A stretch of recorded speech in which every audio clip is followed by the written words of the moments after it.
Episode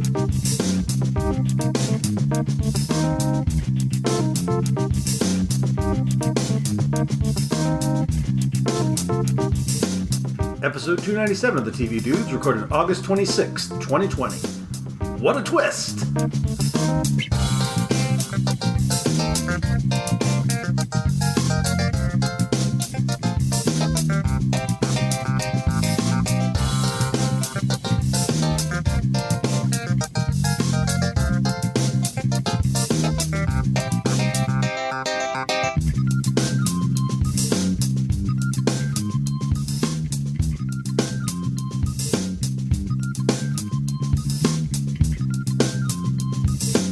This week, we're talking about surprises. Whether it's discovering that Apple Plus has a bona fide great show in Mythic Quest Raven's Banquet, learning the CW is maybe not a great place for a bawdy Brit-com, the shocking finale of Teenage Bounty Hunters on Netflix, the many surprises of Lovecraft Country Episode 2 on HBO, or the biggest shock of all, that we all enjoyed the same anime.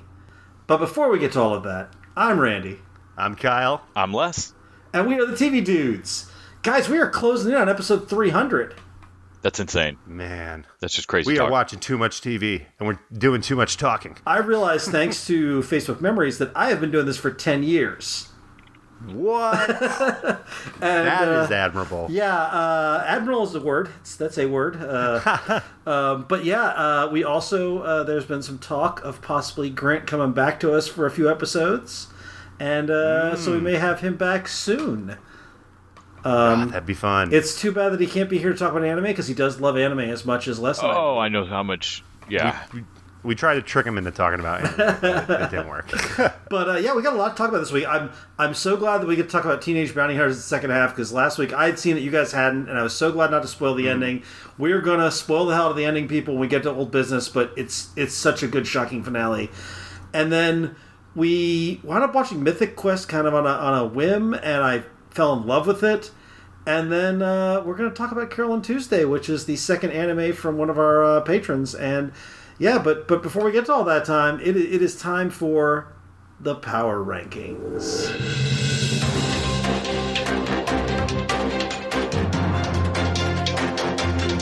Power Rankings. Power Rankings, brought to you by the TV Dudes. So, just like some of our shows that talk about video games, we TV Dudes, we like to platform our way through the internet, finding the high scores from IMDb, Metacritic, and Rotten Tomatoes. From this, we can tell you, according to the internet, who's going to save the princess and who's out of continues. Power Rankings. So, yeah, this is kind of a crazy week, guys. There was some upsets. And I'm actually a little nervous to be the bearer of bad news. Oh, no. I have a theory on one of those upsets. So let's start at the bottom, at the lower decks, if you may, with Star Trek Lower Decks on CBS All Access. Number 98 out of 116. That was a shocker. 218 out of 400. Yeah. That was Is it missing a rating? The audience score on Rotten Tomatoes is 35% right now. There's got to be like an organized hate campaign, because everybody I know who likes Star Trek is really liking this show. Well, not everybody. My buddy Dave, who does the Text Trek podcast, he is the lone doubter amongst the Text Trek guys. He is like not on board. But the rest of them, like most of the Trekkies I know love this show, which is the people I would expect to hate it. I wonder, is it too niche? I'm not placating to you, Randy. I actually researched smear campaigns on rating sites, and I looked into this week because we had talked about Lovecraft Country. Yeah, it has. I think the numbers there are kind of off too. But if it's happening, people aren't talking about it. That's interesting. But it does seem like something that would be easy to manipulate. I mean, to be honest, I'm not sure how I feel about Lower Decks at this point. We've seen 3 episodes, and I only loved one of them. I'm shocked that even I was coming around. I mean, I was really not certain or confident in this, and I was coming around on it. So I'm shocked that by the end of episode 2 that there's still, I don't know. I'm at least ready to watch episode 3. Yeah, I'm surprised. The one thing it has for it is because it's new, people haven't done rankings yet. So especially when they have their season finale, the rankings are going to bump up then. Hopefully by the end of the year, we'll see it shift around on the list some more. Because for 2 episodes, I was digging it. I still find the art style looking so much like Family Guy to me. I find myself having to like unclench my jaw about it. Like it's some like weird meta thing I'm where it's like Family Guy, Orville, Star Trek. You know. Yeah. What's next on the list, Kyle?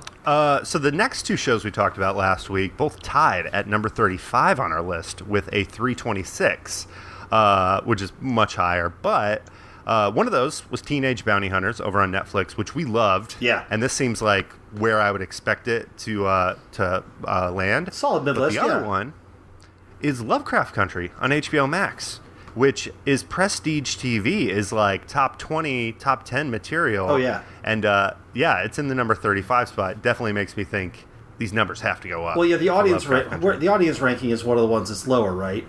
And we know that there's a racist smear campaign going against Lovecraft Country.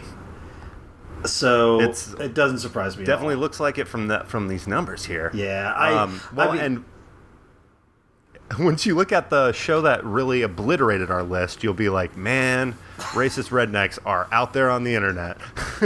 I wish that was just reruns a dog. It's just Dog the Bounty Hunter.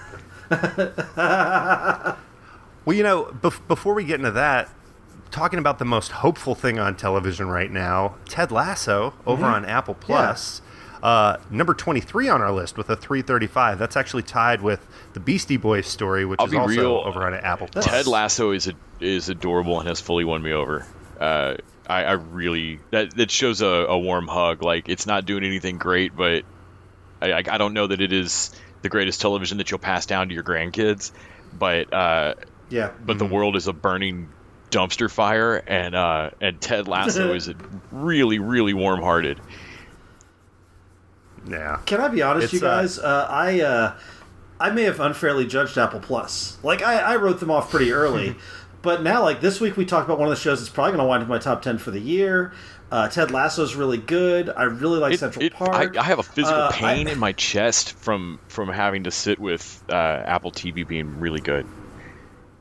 But here's the thing. I've already canceled my subscription. It runs out on September 6th, and I'm like, am I going to re-up just for Ted Lasso? Randy, you canceled your Apple. Well, let me ask you this, because I already know the answer, Les, but Randy, what was the most recent Apple product you bought? It's been a while. I don't have a free year of Apple TV coming to me. That's what, if you have bought something within the past year, they're just giving you a year free. Yeah, I haven't bought an Apple product, which I think is a great way to market it. At least a year, maybe 2. Yeah, no, it's one of those shows too. Like, if you do get a chance to watch it, which I know a lot of people aren't going to like spring for another streaming service, it's just like the message is so wholesome. You don't want to hate the show, even if the comedy isn't good. Yeah, you're like, I have to love this, and it's getting funnier. I think. I thought episode 4 was a step up too. Well, and I think that it's got a lot more drama than comedies of its type. Like, the story does take some turns, and you kind of see like villains are all villain, or good characters aren't all good, and people do unpredictable stuff. Maybe it's got identity crisis, like, because it's not being something we've seen before. It's going to take a second for us to go, oh no, that's the Ted Lasso approach. So anyways, before I tell you what this last one is, I have to say, not all people who watch wrestling are racist rednecks, all right? I would venture a guess there's a couple racist rednecks out there who like wrestling and NASCAR. I have lots of friends who like wrestling. It's fair. I know, and you know who really loves wrestling? Who's that? The internet. Yeah. Because Dark Side of the Ring jumped in with a metal chair and popped our power rankings over the back. It's now number 3 on our list. Actually, no, sorry.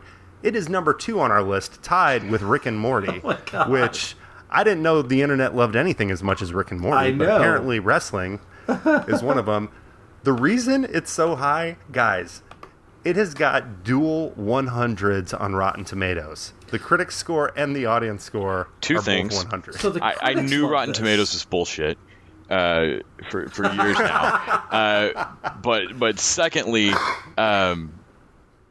fuck. Like, if that was if that was the best made Unsolved Mysteries I'd ever seen, like if that was the best made documentary, but just about a subject that I just wasn't fully sold on, I would get it. But like, it's a pretty good. It's not even the best Vice documentary I've ever seen. Well, it's funny when we started TV Dudes, it was me and Grant and Greg, and Greg was always the guy talking about sports. He was always saying sports. You guys don't realize how many people watch sports, and you know what? He's right, because 2 of our top 5 are about fucking sports. This is a separate conversation that I'm sure that I hope there's an ongoing discussion about, but I know not all wrestling is WCW or I'm sorry, WWE. WWE is McMahon, right? Yeah. Yeah. Which most of it's WWE. So, like, if we're not eating at Chick-fil-A, why the fuck are we watching wrestling? I'm seriously, Linda McMahon is on a committee to re-elect Trump. Like, they're giving fucked up amounts of money. Like, if you don't like Chick-fil-A, or have boycotted anything, I deeply don't understand why wrestling is getting is not. I know that's a lot of people's employment, and I'm not trying to tar the actors in Weinstein movies for Harvey Weinstein here, but I'm definitely comparing the McMahons to. I've had the same. I've had the same thought, Les. I'm sure there is a conversation about this that I've not read up on, but just off the top of my head, why is this not? Well, because they don't watch it for the thing; they watch it for their athlete, or their. Everybody hates Congress, but they love their senator. It's kind of like a football team with a racist owner, and your favorite players. That makes sense. Talking shit about the owner too. Well, so then you have this conflict. One of the things. Here's the thing. You know that Ike Perlman owns Marvel Comics, or is like the CEO of Marvel Comics. Yes, and is a complete shitbag. And he's a full-on Trumper, and I love the Marvel Cinematic Universe. Like, I love that. So I get, like, when your entertainment is owned That's a good point. Why are we watching Marvel? It's like, I mean, honestly, why are we watching anything? Let's go up the ladder at Fox, ABC. I mean, Netflix probably is the only one we don't know they're terrible, but they're probably terrible. They're probably running infant knife fight rings in Malaysia. I wish the villainy in the world right now were baby knife fight rings. Well, QAnon thinks it is. That has been the shit. We can't get into that. I learned about that this week. Yeah. Holy crap, that is insane. QAnon. Look it up. Don't. Goddamn, don't. Or don't look it up, actually. Sorry. Don't point the Google algorithm more at that. Look it up on NPR, but that's it. All right, so that's our power rankings. Thank you, Kyle. Yeah, it's getting kind of crazy. Thank you, guys. Shocking, the dark side of the power rankings. You guys want a quick recap of the top 10? I'll just run down the list. Let's hear it. Let's hear the top 10. So, tied for 9th place, 3-way tie, Brockmire, Mr. In-Between last week tonight. Then, tied for 7th place, Young Justice, What We Do in the Shadows. Then, number 6, BoJack Horseman. Number 5, Better Call Saul. Number 4, the documentary about the Mandalorian, Disney Gallery. Number 3, Dark Side of the Ring over on Vice. Number 2, Rick and Morty. And then number 1, The Last Dance, ESPN, Netflix. I feel like that Mandalorian score speaks to Star Wars fans liking the idea of Star Wars more than actual new Star Wars. I feel like I've learned something tonight, and that is the internet is weird as fuck. Right? Yes. I really didn't think I had a capacity to change or grow that judgment, but it's weirder than I thought. It feels like when you do a rando player on Cards Against Humanity or something like that, and then they come up with things where it's like, it seems like a human would do that. Yeah, well, and we'll get into stuff it seems like humans would do later. We've got an AI show. All right, so real quick, we want to do our old business here, and we're going to check back in on the second half of Teenage Bounty Hunters. We talked last week about the first 5 or 6 episodes, but we wanted to talk about where this goes in the second half, where a surprising love story develops. Yep. A couple surprising love stories develop, actually. And then there's this bonkers, like the 9th episode is written by Genji Cohen, directed by Stephen Falk from You're the Worst, and has the girls like at each other's throats, and it seems like the whole thing is falling apart, and they're going to this history of their mom, and they discover something, and then in episode 10 we discover that it wasn't even what they thought, and it's even crazier. Yeah, they did like a triple fake out. Yeah. It's like the initial idea, then the parents confessed, and then you realize, no, they were both wrong, Yep. and it's even wilder than that. Yeah. But yeah, I gotta say before we get into this, because we're on to the second half of the season, we're gonna spoil some stuff. This is like a hidden gem. You probably haven't seen it yet, or maybe you have, but if you haven't, definitely fast forward a little bit and go check this out, because all the turns are really satisfying when you watch it. Fresh. Oh yeah. So I'm curious, before we get to the spoiler, are you guys pleased with the ending? Because I'm not sure I am. I feel like it might have been slightly a bridge too far for me. And I have to see how they handle it in season 2. I'm eager to see if they get a season 2 and how they handle it. I assume they will. But I liked it, partly because I was going to be disappointed in where I thought they were going to go with it. So the mom's original fake out story, if that had been true, I would have been very disappointed if all she had done is like regret burning a clinic down. That was going to be a weirdly disappointing can of worms to open, and so it. Which go ahead and are we just spoiling it? Yeah, her having to. Well, so go ahead, Kyle. Actually, no, I might be spoiling it with my observation. I was just going to say, the reason the ending was satisfying is because once you get that twist, it validates this big foreshadowing they've been doing with Sterling since the very first scene. I was gonna then I'll tell you I wasn't gonna be happy with the mom being this, just like, well, I was under the sway of somebody and I regretted and then it twisted into me thinking maybe they were being blackmailed from somebody in Mexico or something like that. But no, I was happy having it be her twin, and her twin not regretting shit. Like her twin just being a fucking train wreck. The only thing that was also great acting. She did a great job with that. Yeah, I was going to because say, you can definitely tell. The thing that might have been a bridge too far for me is them being friends, like, I know there's more to the story coming in that in their twin speak moment between the moms. And that was that's the part that is odd, that might be a little bit too far for me, and I want to see how they handle it, is because I really wanted them to knock her.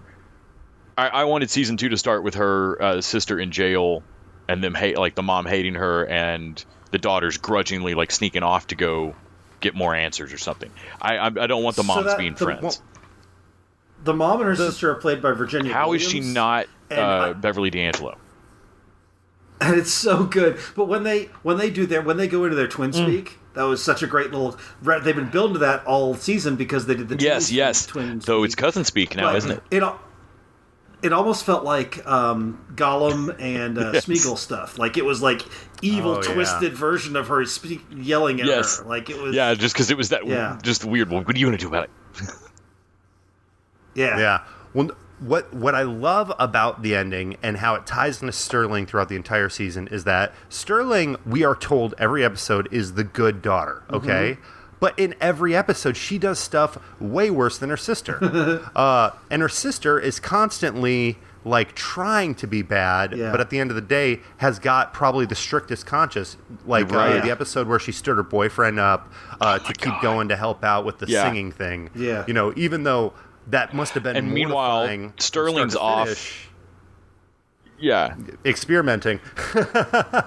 But no, it's so interesting because I even said it before we got to that twist. I was like, something isn't right about Sterling because she's constantly kind of like the bad one, even though she looks like the good one, you know? So to find out that she would have a different mom and that's really her aunt, it makes you realize, okay, all the good stuff about her is nature, and then is nurture. But like all bad of those, impulses, decisions she was making, you know, losing her virginity. Sterling's the one that always pulls a gun and fires. Yep, that's the nature. That's the nature.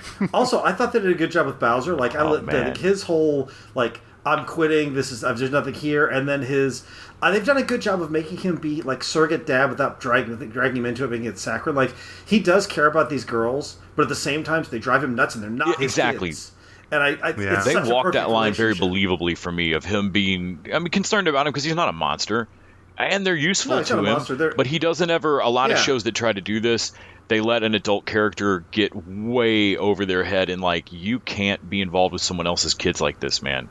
And this they really walked this line pretty well. Well, it's like Mr. Rogers. Like, you don't see anybody out there doing what Mr. Rogers did today, because if you saw a grown man like that interacting with kids that way, you'd be like, "What's this guy's deal? What's going on?" But they make this work and make it Bowser's so believable. romantic relationship in the back half of the season 2 was great. And the whole thing with Yolanda, and oh my god, man, Method Man. You knew where I was going. Terrence. He really Terrence shines Coyne in the second half of this. And then he's a douchebag, but he's not a villain.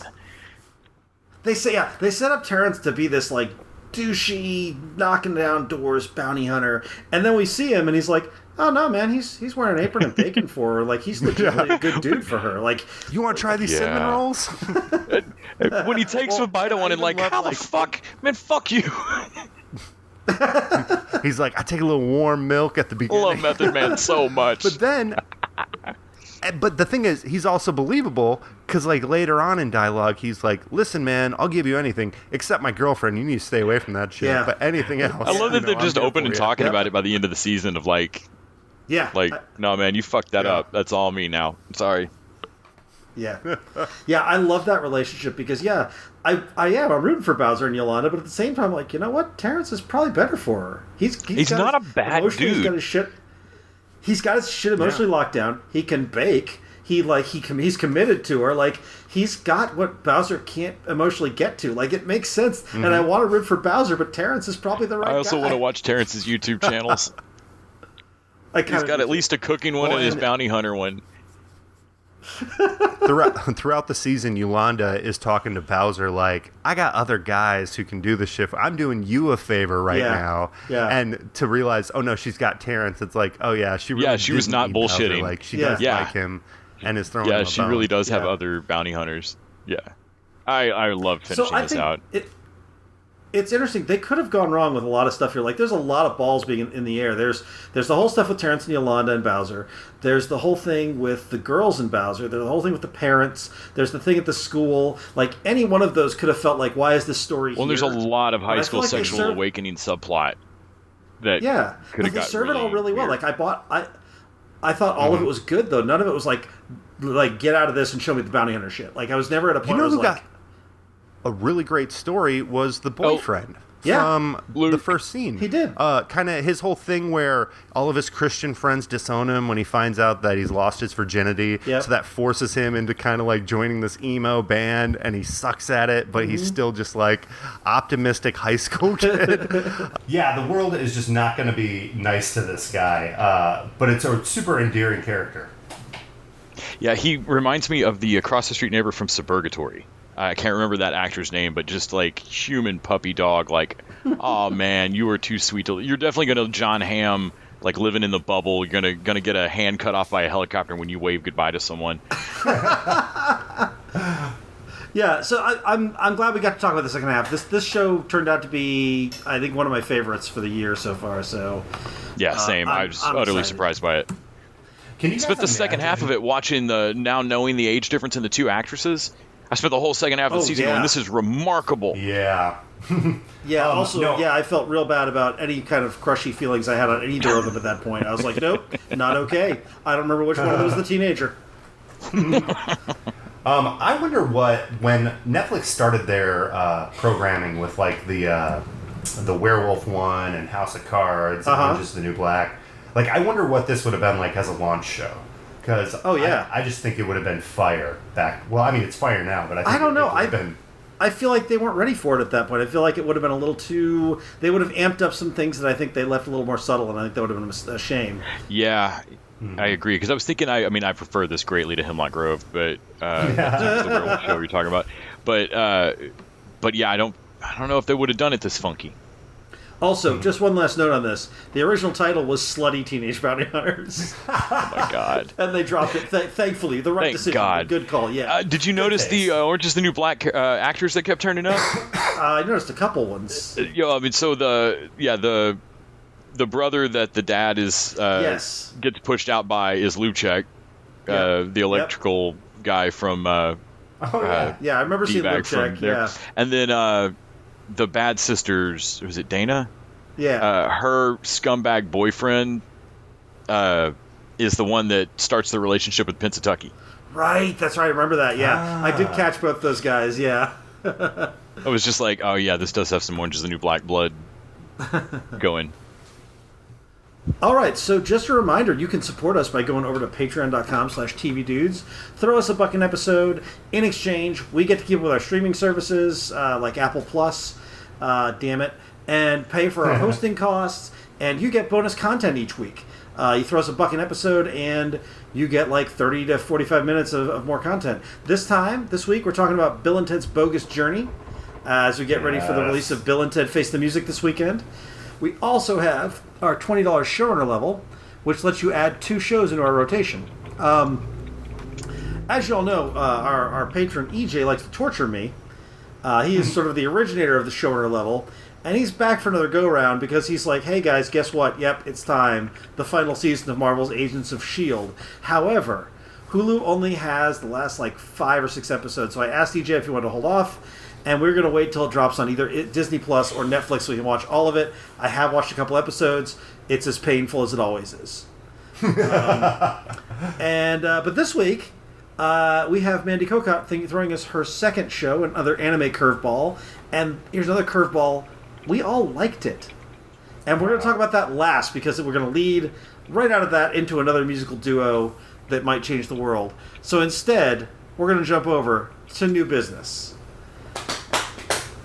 And we're starting with Mythic Quest Raven's Banquet over on Apple Plus. And guys, I did not have high hopes for this show. I was watching it, and I think I was texting you both, and I'm like, wait a minute, it's Mac from Always Sunny, and it's written by Charlie Day, and wait a minute, this is good. So their interface actually worked here. I didn't know anything about this show because I really haven't paid much attention to Apple Plus at all. No.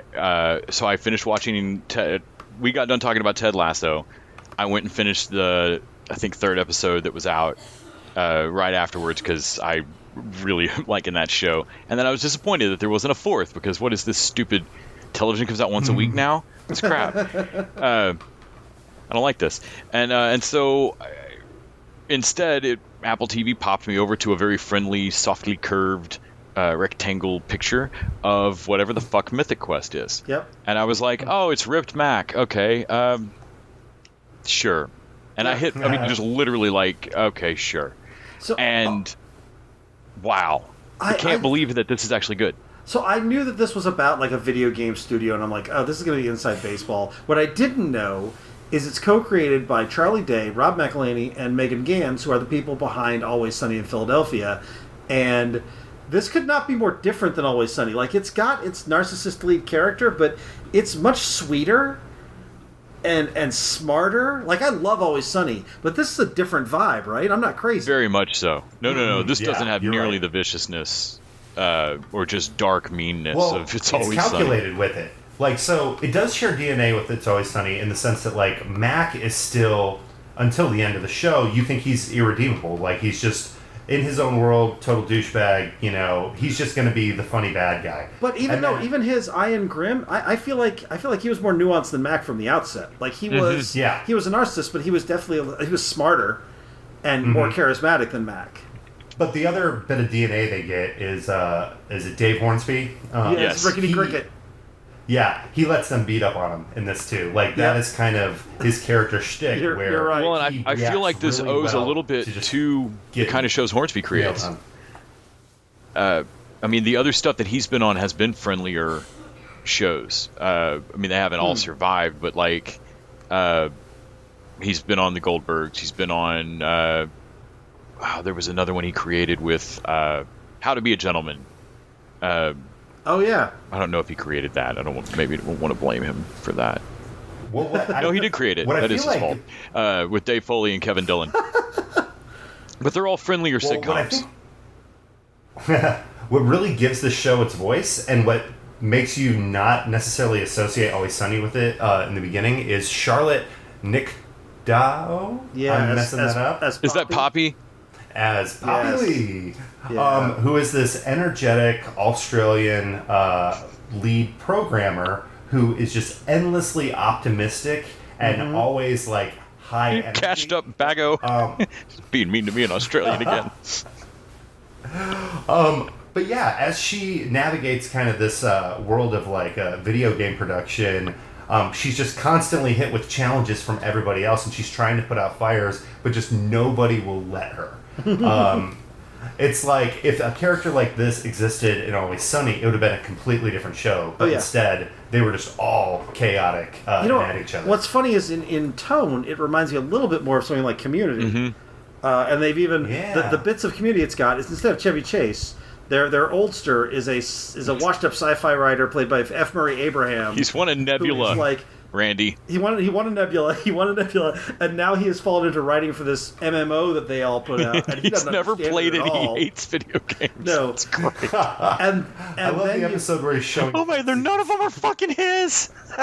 And then you've got Danny Pudi, yes, from Community, who managed to completely shed his Abed image here because he plays their sociopathic money guy.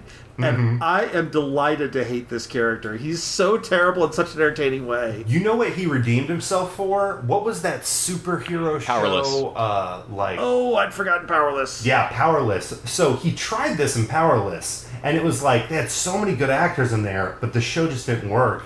You watch him in this, and I was getting vibes at first, but no, he totally makes it his own thing. And it plays through every story. So you get to the DuckTales moment, which I feel like is my favorite moment for him. Where he pretty much lays the out, entire, like... I got so much stuff. Yeah, I just kind of like owning people now. So I want your essence. If you want something, I just need to own Did you. he say I love you? Nope.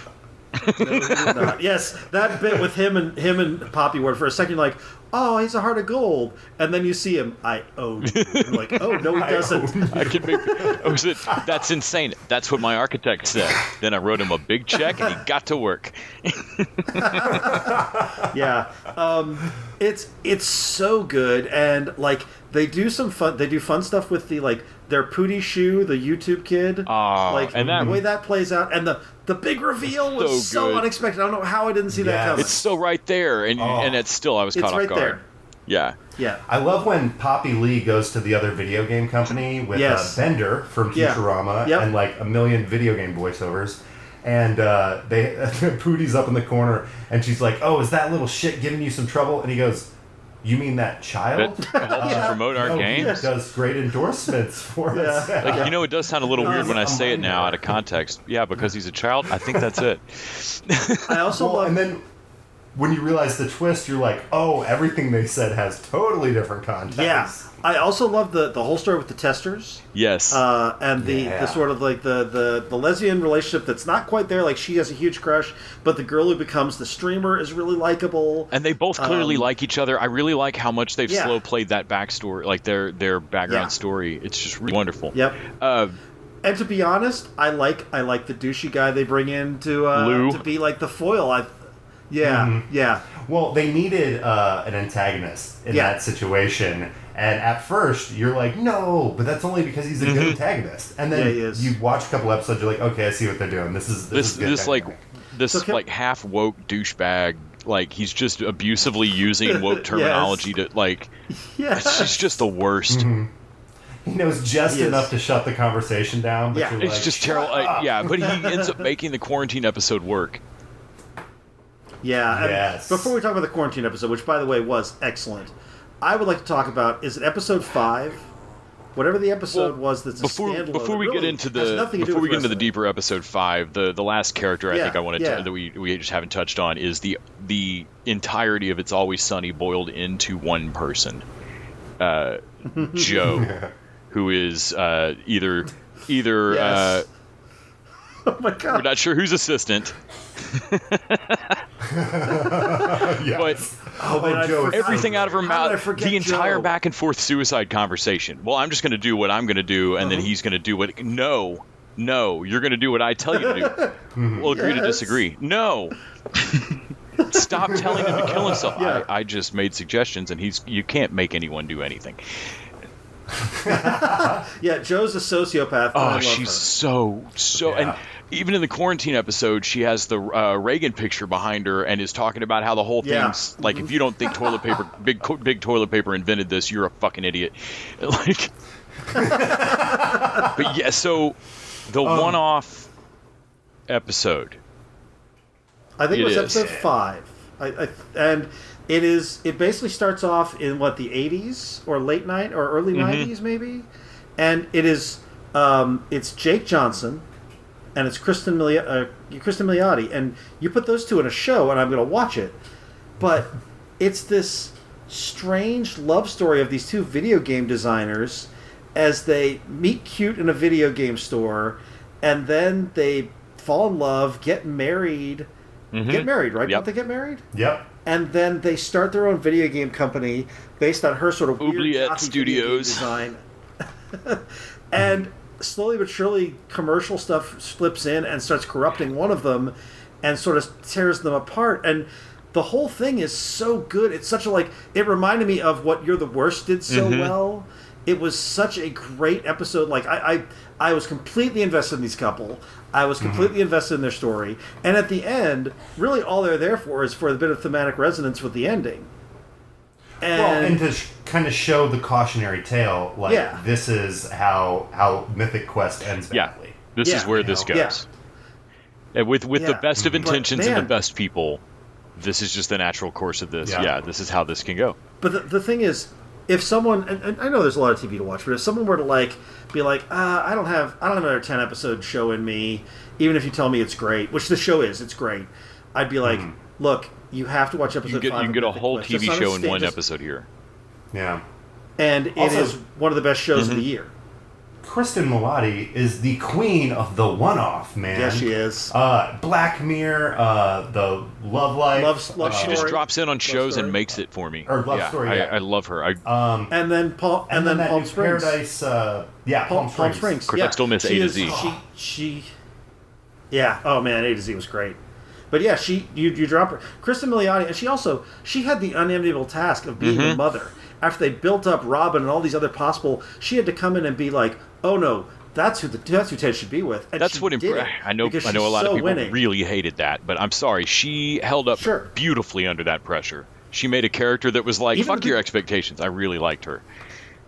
I love that I've never seen How I Met Your Mother, and every time I talk about her, this happens. People just start talking. It was a truly that. unenviable casting task.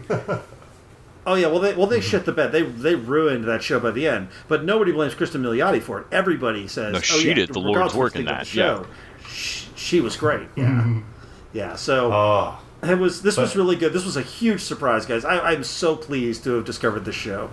Well, and real quick before we get off that episode 5. The thesis of that episode and the analogy they keep going to is a frog boiling in water. You know, you think it's fine, and the heat just keeps getting turned up, and there's this creepy moment where he's talking to the older Brad, he's essentially trying to. I love that he's so clearly just the previous Brad. But he goes, "Listen, I just told you ideas. You made the decisions. I didn't do anything. Quit acting like you're the boiling one. Make you money, and you chose it. You're the chef in that fucking story, dude." Yeah. Yeah. No, his moment of what is his line like? You know what we're gonna do? What you want, which is what we've always done. Yeah. And I was like, the line. That I was like, it hit so hard. Good. And then the next scene you see him in, he's got gray hair, and he just looks like he got the shit kicked out of him. Same video game store. Blockbuster's about to go out of business. Last chance to get a video game. So the last thing before we leave this is the quarantine episode. Oh, sorry. Yeah, I was going to say, before the quarantine episode, the thing that's great about that is we see Jake Johnson go down, but then Mac, before everything goes to shit, and before the quarantine episode, he turns it around by making the big decision that does save his company, which is sacrificing his ego and putting the one person in charge who will make sure that the ship doesn't sink, which is... Yeah, he does show himself willing to at least grow up and make a phone call to Montreal when he needs to. Yeah. Yeah. And the fact that it was so easy for him, it's just next scene, everything's fixed. What happened? Well, he called literally Montreal. all we needed to do was have this dude nut up, just be an adult once. Yeah. Yeah. I mean, Of that course- was almost as maddening as what you saw before. Of course, we then get the teaser at the end of the episode that it all has gone to shit and he and Poppy hate each other again. And that's great. Oh, of and that course. leads us to the quarantine episode where they're doing... They made such great use of the... they're all on Zoom. And, of course, people will be playing an MMO at this point. Did you guys read the production No. article about this? No, I like did not. Variety and a bunch. Oh my! So this is what happened. Literally, I think it happened within a week. Rob McElhaney. his last name? McElhaney. Rob McElhaney calls Apple because this is an Apple Plus show. Yeah. And he goes, "Okay, we have this idea. I think it could work, but we need 40 iPhones and 20 sets of earbuds in order to make it happen." And he goes, "If you can have them here by Friday, I think we can do it." They had them sent out the next day. Yeah. So all that stuff was filmed on brand new iPhones that Apple just sent them because Apple owns Right, the network yeah. now. I was Yeah. kind of wondering. It's one of the... I mean, we've seen a few of these now. We've seen a couple of quarantine episodes from different places, and we know what the look of cute Zoom episode looks like now. And I was wondering, like, all of the camera work in these was consistent, and it's because they all Yeah. have the same iPhone. Same phone. Same camera, yeah. That is brilliant. It And the really fact that helps. Apple is like, oh, that costs nothing to us, and they were able to make such a great episode. And it really worked. So The let me writing ask was you this. great. Let me ask you this. Would you rank this above the Parks and Rec episode? As far as quarantine episodes?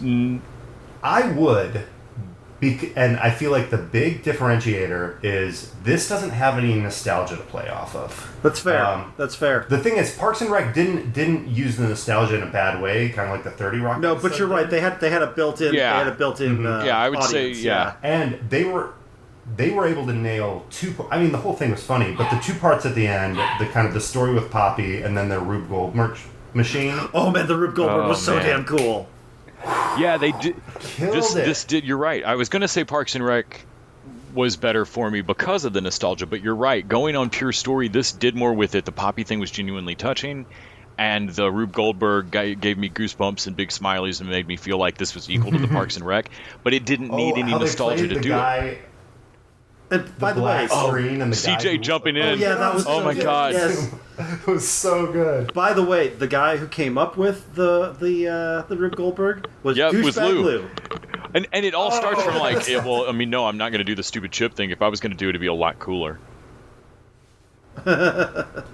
Yeah. So I just want to put that out. Mythic Quest, maybe the best of the quarantine episodes. Parks and Rec right behind. Then Nothing for like 30 places. And then 30 Rock. And then 30 I will Rock go episode. one further. Don't at me about this, but Mythic Quest Season 1 is substantially better than Parks and Rec Season 1. You're totally right. If they keep this You up, might be this onto show something. could be Parks and Rec for me. This could be It a could new- also be Always Sunny. Always Sunny has such a quality Oh my God. rating for as long as it's gone. So Yeah, it's Yeah. so good. yeah, It's kind of its own ballpark, but in terms of like best quarantine ones, you have to mention John Oliver because out of everybody, he's the guy who didn't miss Yep. a beat. yeah, you're right. That's a whole other thing. Oh, He's but just yeah, it's doing a whole other show. thing. He's just doing Yeah. a show in quarantine. I know. Yeah.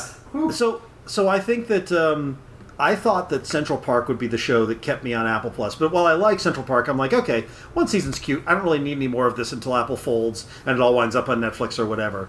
But goddamn it, if season 2 of Mythic Quest comes out, I'm going to get Apple Plus just for that. This is the show. This is Apple Plus' It show. shows it is truly great. you know what Apple Plus needs to do? What's they that? need to buy Quibi. That's where all that content needs to live. Yeah, I mean, actually, come on. if you Yeah. had Apple Plus and Quibi, I would stick with I would keep an Apple Plus sub for all. They're that also stuff. advertising this new thing, Apple Vertical Cinema, and the guy who did Whiplash did one of these videos. So they are trying like a Quibi type thing, or at least I've seen it advertised. So wouldn't on it be YouTube easier and just to other buy places. Exactly. Yeah. How much Yeah. can it be?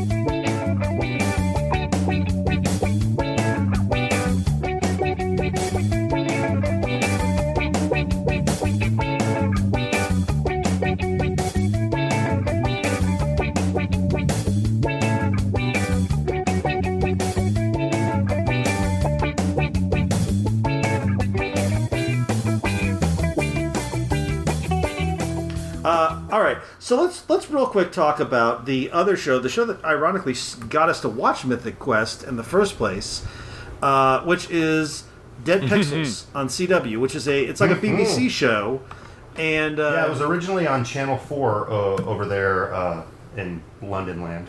Yeah, and it's basically it's the other side of Mythic Quest. I think that Les was the one who said that, or I don't remember if it was Les or Kyle, but one of you guys was like, "Yeah, this is basically the other side of Mythic Quest. It's the players."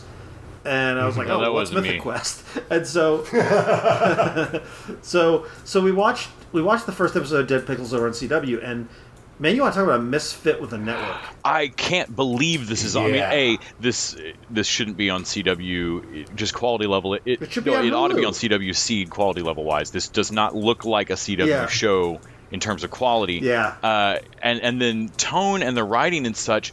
And just because you made the main character a girl, you don't then get away with making her the shittiest game douche. Like she's Yeah. kind of fucking Yeah. awful in the first episode. Oh, she's terrible. And Yeah. and I feel like they're getting What's away with it interest- because like if you made that character a guy, there'd be protests. Oh yeah, especially with what the character does in the Yeah. first episode. But they're doing like the Hulu thing where they're just buying this show and bringing it over here. Yeah, they for just bought a CW. BBC show. Yeah. They just bought the wrong show. But also, Yeah, it's so do they do that with other shows? Because you guys are the big CW No. dudes. I thought they They- just did DC I stuff. don't think No, I don't think they've done before. quite this before. But it's the other thing that's weird is like it's like they have to beep half of it because there's so much bad language and it's dirty, and I'm like, this does not feel like CW has a sleazy element to it. If you watch Riverdale, you know it has a sleazy element, but it's got that sort of daytime soap opera sleazy element, and this is more like British comedy. This is more like the kind of thing you see in what's the Yeah. one with the point Peep of view Show. show. So, Peep what- Show. Yeah, this is Peep what. Show. Yeah. So did any of us enjoy this very much? No, I Oh, only you know this guy did. because it's British. of Hey course. Kyle, did you get a chance to watch the web series link I sent you? I think I forwarded that to you. I We don't may have think to I discuss. did. No, sorry. Sorry. We'll touch base on it again next week because I do want to compare it to this because it was impossible not to. So we have an interview I just did with the creator of this web series called "Piss Off, I Love You." That is a fish out of water American story, very Ted Lasso, and set in London and shot in London, which weirdly is permitting wise easier than New York or LA. If they'd shot it in LA, that had like two Yeah. locations, and they got to shoot all the fuck over London. And Wow. and they did it right. They did it before pandemic and everything. But it's an American newscaster host, talk show host that's down and out. We don't quite know why at the start of the series. And in the screener rep, she gets a call to go over because the American correspondent for a British show overdosed. No big deal. Job's open, and so she comes over, and the friend she's staying with literally just calls her Murica, like that's her nickname. And she's just a fucking train wreck, like the main character who's played by the creator. So, Piss Off, I Love You is a web series that was definitely put together by one person, like Jesse McCormick wrote, directs, stars in it. It is a really good friend of hers that lives in London that is the co-star, and that woman's two kids that are the actual kids in it. Like, it is every favor McCormick could call, or that this person could call in, and it looks so much more like a fucking produced television show than Dead Pixels that it's astonishing. Like, I flipped on Dead Pixels and was like, disappointing. this looks like a web series. Whatever that Yeah. magical missing, I don't know why you didn't go for the 3720, you went for the 3700 camera, and I don't know where the difference was, but you picked the wrong piece of equipment somewhere, and this looks cheap. And there's something about Dead Pixels that looks home produced to me. And then I watched this other web series, which I'll send you the link again so y'all can watch it. We'll talk next week. But So Piss Off, I Love You definitely look will pro. not watch Yeah, another I'm not episode. watching more Dead Pixels. I will definitely not watch another episode. I will watch more Piss Off, I Love You, never though. have. I'm a little eager to Naysayers. share that with y'all. Naysaying. All right, Okay, Kyle. let me tell you what's good about The this Britishness? for the Okay. people who might be interested. It's so British. It's so very British. So, kind of a basic plot synopsis of this episode 1 is you have. I actually got a little bit of IT crowd vibes. Is you have kind of your two guys and a girl. The main guy and girl, both work office jobs, and they're the type that whenever the boss isn't looking over their shoulder, they're sneaking over to Diablo or EverQuest or whatever MMORPG game they're playing. And then their kind of third to the trio is an American dad who is like supposed to be watching his kids, but like sneaking away to play video games, which I thought was kind of a cute little addition there. But the main plot is kind of interesting. There's a guy who shows up to the main character's office, played by Alexa Davies, and she's like, "Oh, he's so fine. I want to hook up with this guy." But he sees her playing the game, and he's like, "Oh, I want to play this game." Yada yada. Well, it's like, "Oh, he's a noob. Don't let him play the game." But all of a sudden, he starts buying all the really expensive shit. So that's when she starts going, "I want to hook up with him, but we could also kill his character in the game and get all this cool shit he has and then build our castle back up." So she straight up just, well, actually, no, you can tell by my tone I've already spoiled it, but she just straight up screws this guy over and steals the, $100 he's poured into this game. And it's like a really cringy and kind of ballsy move. And then the next day at work, when she plays it off of don't be a baby about no it. Big, no right? big deal. Gotcha, bro. Yeah. The likable character was that guy. I'm sure he keeps going, but I'm like, man, I like that guy, but I hate the rest of them. The big joke reveal that they live together, like that's the other roommate, not the guy, but the other murderer, her partner in crime. Yeah. I know why this feels like a web series to me. It's because I've already seen this better as a web series, but with American accents. It was called The Guild. Yeah. Well, I will say, the thing is, I feel like the cameras they're using, it's not like where British TV. Oh yeah, no, it doesn't look like it doesn't look like 80s Hitchhiker's Guide.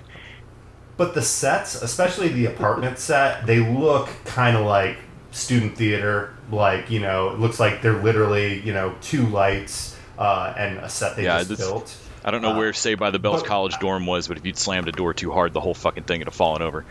Yeah, and then the offices, I think, are on location, so they just look like somebody was filming in an office. But no, the other joke that I really love is the main character. She also has a female roommate, and they're sitting there talking right before she's about to jump back into the game. And right before she leaves, she's making a bowl of chowder or something, and she looks at her roommate and she goes, "Are you judging my dinner? Did you just roll your eyes at my dinner?" And it is awful. It is some gruel, like absolute slop she's made. Oh, I'd eat it. I love that stuff.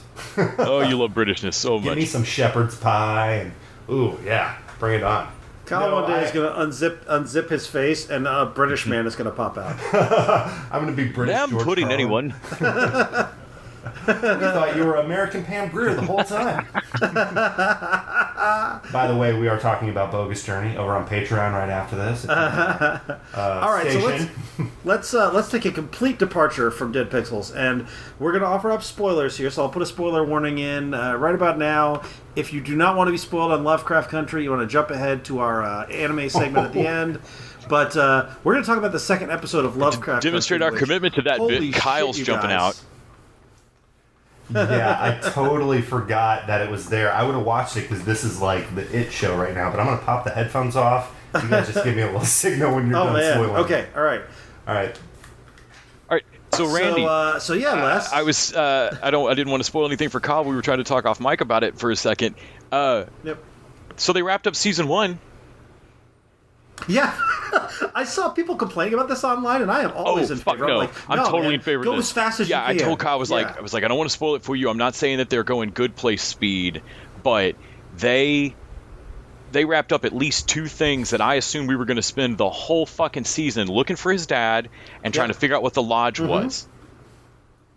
I'm so excited. We leveled that motherfucker and found his dad. Boom. Yeah, give me the setup. Give me the setup and get moving. I'm a fan of Better Call Saul, Breaking Bad. Give me a slow jam. I'm good with it. But I love when showrunners are ballsy enough to be like, you know what? We got more story. Let's tell the story. Well, and particularly when they do this in superhero movies too, but anytime you've got a monster or a sci-fi or superhero powers or something, don't spend the whole season teasing me that a man might fly. I fucking know it's a Superman show. Yeah. Show me Superman. Yeah. So if it's Lovecraft Country, don't spend the whole season going, I think this town might be evil magic, like real magic. It might all be real. I fucking know it's all real. Yeah. Show it to me. Yeah. No. So give me force fields and illusions boom. and crazy white supremacist cultists. If they had spent the whole season looking into who's raising weird critters in the woods that don't seem like normal monsters, which honestly, like an ABC show or a lot of shows would have done, we'd have had fucking 17 episodes of Are They Dogs? Yes. And then we'll find out, they're not real dogs. And no. Yeah. If you had done that in a show with dealing with cosmic horror Lovecraft type shit, I'd have been so mad, because that is I don't care about your guard dogs. Who owns the house? And there's so much more to play with. That collapse that lodge. Like this shit could be an X-Files weirdness of the week.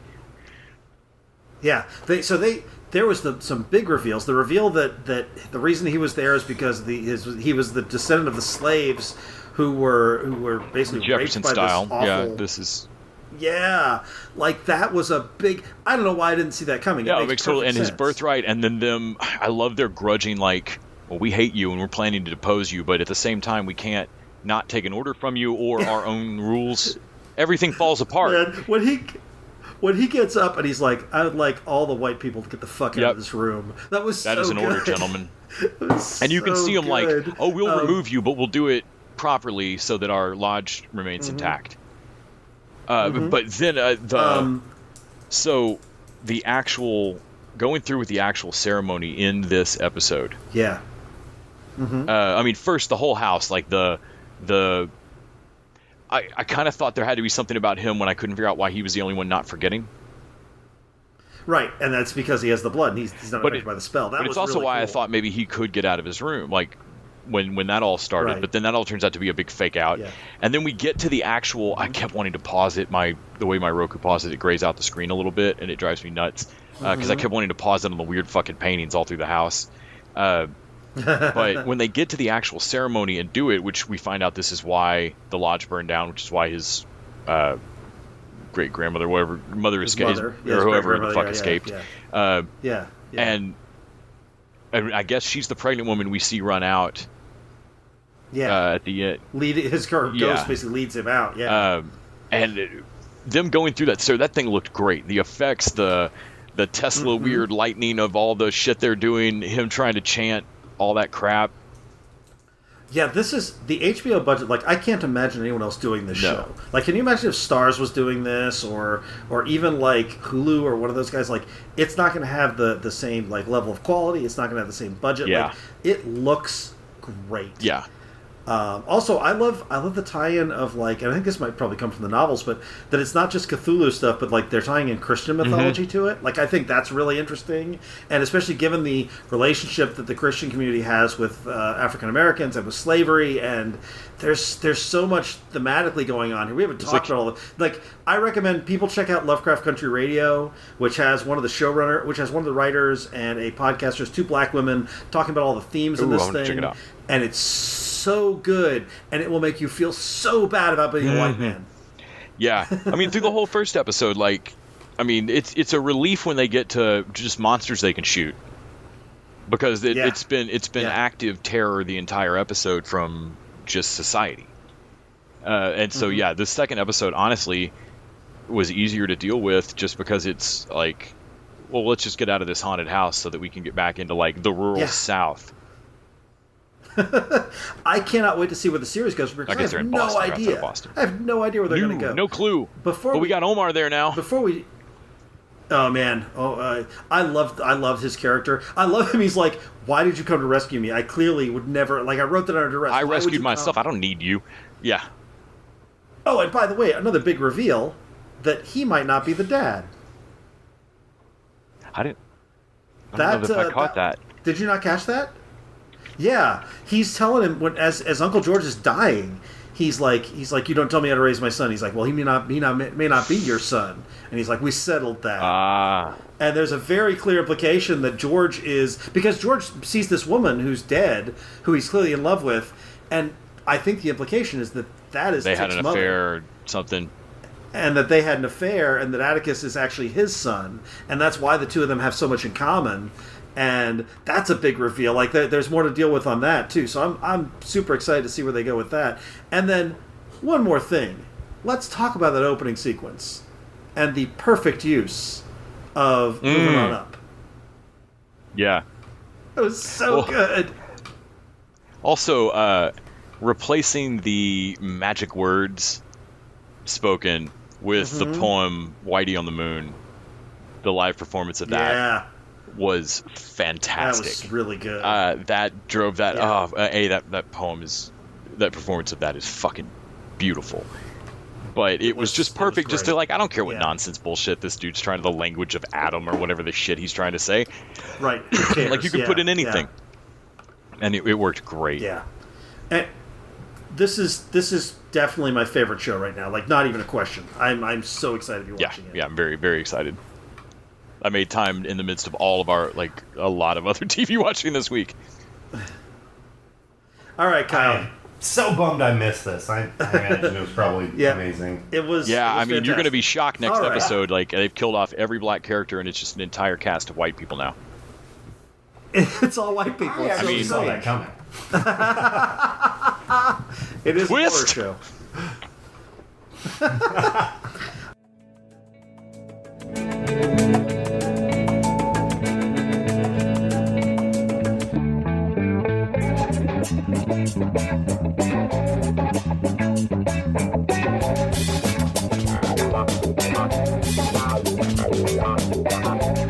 All right, we have made Mandy wait very patiently. We teased her that we all liked her anime.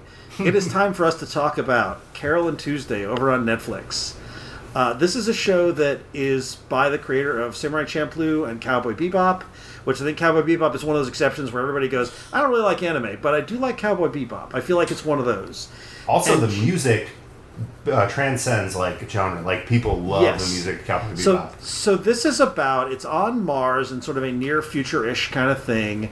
There's a city on Mars, and it is about most music is produced by sort of artificial intelligence, and these producers who sort of don't even use real voices. And it is about these two girls who meet, Carole and Tuesday, and decide to sort of start a band and take on the music scene. And as a result, they sort of upend everything. And this could have been, the interesting thing about this to me is this didn't have to be animated. No, Randy, I kept thinking about Undone on Amazon Prime, where in the first episode you were like, why does this need to be animated? There's only small, and granted, Undone eventually makes great use of why there's a reason why that shit has to be animated. It absolutely this does, only yes. subtly hints at, there's only some tiny alien diva from Fifth Element kind of moments where you're like, okay, that would be easier animated than to put that costume together. Or the luggage robots. Yeah. Well, that's the Blade Runner-esque city of Future Mars. All the city. I think that's is done really well too. Building the sets and stuff would have been it would be a much. It's not that you couldn't do this in live action. It's that it would be five times. So I would want I could see Amazon Prime doing this at half of the pace, with a live action budget. Like, we were laughing that Kyle and I were laughing off mic that they should just take the sets from Brave New World. Mm-hmm.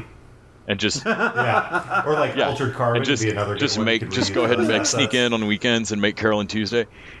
Make a live action Carole and Tuesday. Because I'm sure there's somebody's got to be thinking about this. There's got to be enough aged out Disney kids that want to do this, and it's just a fantastic story. But it doesn't really have to be animated. That said, so it took me a second to get into the style of it. When we open with Tuesday running away from home, and she has a very classic. It's not quite Sailor Girl, but she has a very classic princess kind of thing with the bangs and stuff. And I was like, I don't know, this is a little twee. But I had specifically asked that we have an anime not, powered by horniness, and this seemed to definitely fit in that. So I gave it a minute. By the time she meets up by the end of that first episode, I was sold. Like, this is adorable. And I've since watched the whole first series, the first 12, and I'm dying to watch the second half. Yeah, Carole and Tuesday they have a really loving, great relationship. I can't tell if they're going to go in a romantic direction. I think they're just besties, best friends, but I don't know. But it's great that they connect easily. I love Carole and her sort of punk rock aesthetic. I love she's the grounded real one, and Tuesday's like she the rich can't even girl clean up the who's just apartment. starting to learn how Carole's the like, world well, I guess I go get another part-time Yeah. job. Like, no big deal. We just got to hustle, and like you just clean up, and she can't even get that done. Tuesday's like, what's a hustle? But I love their casual, the natural or the normalization of creativity, like their casual creativity of like, well, do you want to make up a song? Yeah, let's just make up a song, and like, and it's not a. On the one hand, the show actually does it even better than like Nashville or some of showing me how songs come together without it seeming like they all knew the dance routine beforehand. Because they play Loneliest Girl a couple of times with kind of mumbled lyrics before it really comes together. And they do that with some of the other songs too, a little bit. Well, and that brings us to what I think kind of takes this show next level and why we all like it probably, which is the music is really good. Even when it's really not good. styles I Yeah. like, it's still good. We were talking about Erdogan, whatever. Yeah. DJ Oh my God, he's such a Erdogan. douchebag. But his EDM music, even though I don't want to listen to that, it is not a music I want to listen to. But he does sound like the top of that game. Yeah, he sounds like Zed. Like I like it. I think it's a good song. Also, I like all their characters, even the ones who are sort of hateful, like their rival and their rival's like trans mom, stage manager, Angela. They did a good job. I saw a think piece from Sci-Fi about someone who was like, I couldn't watch this very sweet show because I feel like their gender issues and their LGBT issues are a little unpleasant. And I'm like, you know what? There is something to be said. They use some wrong terms. There is definitely an element of kill your gays. There's definitely an element of maybe a little transphobic. But I feel like none of it. It all comes from sort of cultural differences. And I feel like a lot of it, and this is one thing I want to talk about, it comes in the subtitles, but it's not there in the dialogue. The English dub, I'm glad I watched this with the English dub. And the English, what they're saying in English and their English subtitles are way different. And the English subtitles are boring. It loses and all the sometimes it's so personality. grammatically wonky. I'm like, dub. that's not even the same tense. Like, that's not what that means. Yeah. The English subtitles are like the anime of it, how they like over-explain things, and the dialogue is them like saying what the social context of the scene So is. weird. Yeah. But they did clean it up in the dub, which it's interesting watching them both, like listening and also reading, because they're kind of close.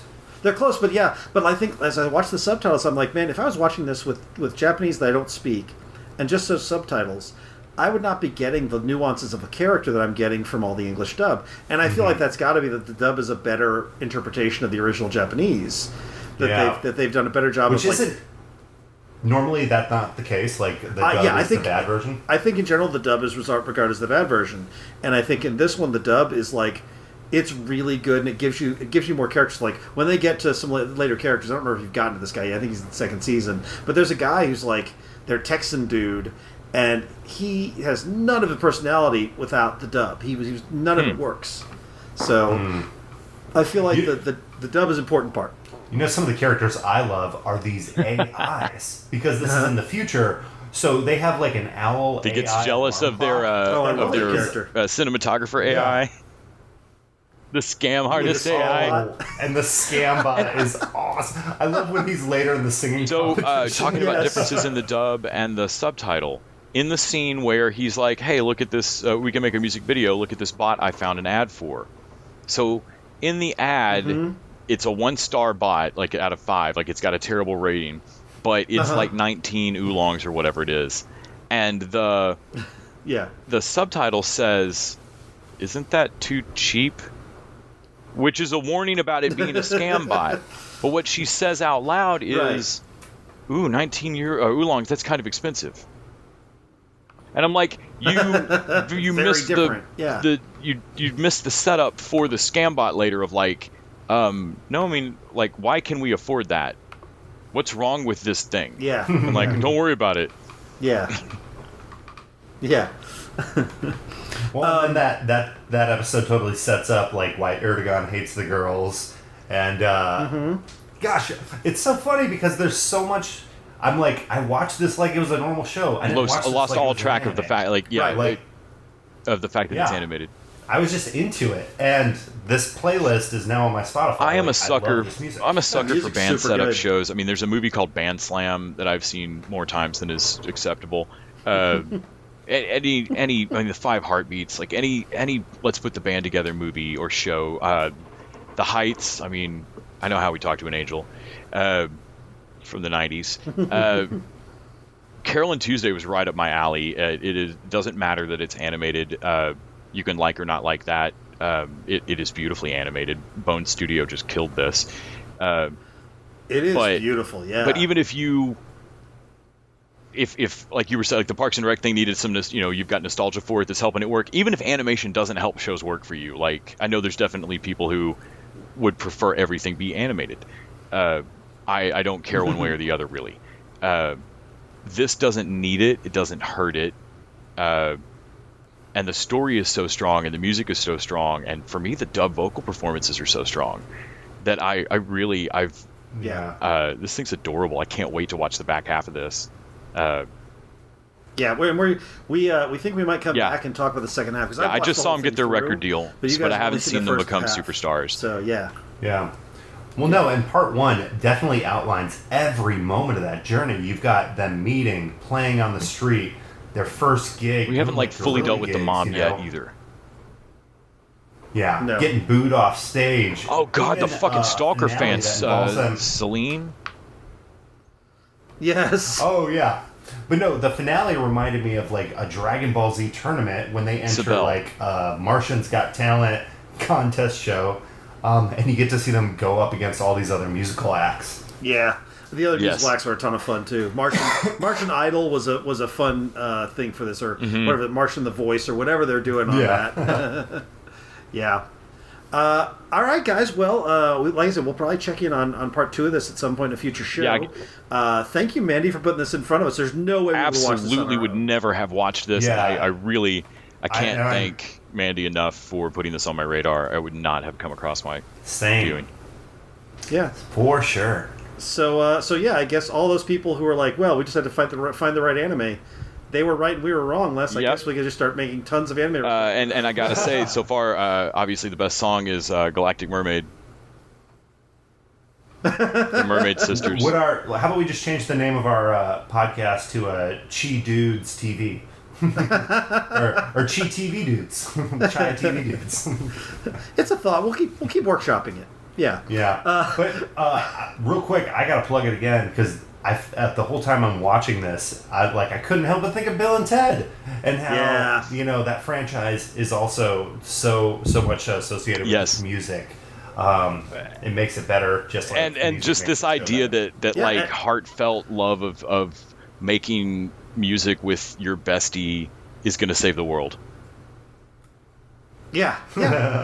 And so, if you are a patron, you can check out now our take on Bill and Ted's Bogus Adventure, Bogus Journey, and Bogus Journey, Excellent Adventure, Bogus Journey. You can check out both, and you can check that out by going over to the Patreon feed.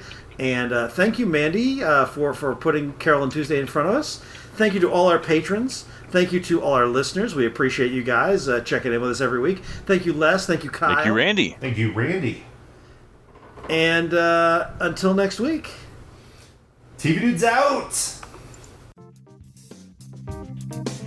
The TV Dudes is an independently run podcast out of Austin, Texas. We are exclusively listener supported. If you'd like to help us out, go to patreon.com/tvdudes. You can also find us on Facebook, Twitter, and Instagram at TV Dudes. All the music for our show is done by our friend and original TV Dude Gregory J. Amani Smith. To find out more about us, go to thetvdudes.com. I'm Randy Lander. I'm Les Weiler. And I'm Kyle Scott. Thanks for listening.